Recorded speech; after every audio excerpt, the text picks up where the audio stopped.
PB24 এর খবর দেখে পূজা দাসকে পরীক্ষায় বসার সুযোগ করে দিলেন সিপাহীজলা জেলা শিক্ষা আধিকারিক। তার হাতে নতুন এডমিট এবং বই খাতা তুলে দেন শিক্ষা আধিকারিক মলয় ভৌমিক। সাহায্যের হাত বাড়িয়ে দেয় পূজার বাবার সহকর্মীরাও। মঙ্গলবার ভয়ঙ্কর অগ্নিকাণ্ডে চরিলাম রাজীব কলোনির দিলীপ দাসের বাড়ি পুড়ে ছাই হয়ে যায়। তারই মেয়ে পূজা উচ্চ মাধ্যমিক পরীক্ষা দিচ্ছে। PB24 এর খবর দেখে আগের দিন রাতে DCM প্রসেনজিৎ দাস তাদের বাড়িতে গিয়ে প্রাথমিক আর্থিক সাহায্য করেছেন।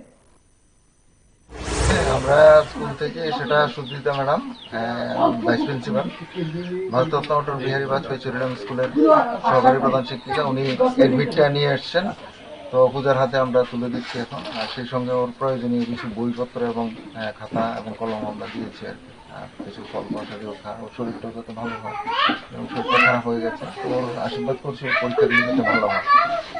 স্যার, ওর সেন্টার কোথায় পড়েছে? ওর সেন্টার পড়েছে শিশু বিহার হায়ার সেকেন্ডারি। কয়টা পরীক্ষা বাকি আছে? আর 3টা পরীক্ষা বাকি আছে। স্যার, কিভাবে খবর পেয়েছেন? আমি তো PB24 নিউজে আমি সেটা দেখেছি এবং PB24 নিউজের মাধ্যমে আমরা দেখতে পাই যে নারায়ণ দাসের বাড়িতে বিধ্বংসী আগুনে সর্বস্ব নষ্ট হয়ে যায়। তো তারপর সব শ্রমিকটা তো আর আমরা একসাথে থাকি না, বিভিন্ন কাজে টিপে টুপে থাকি অন্যদিকে।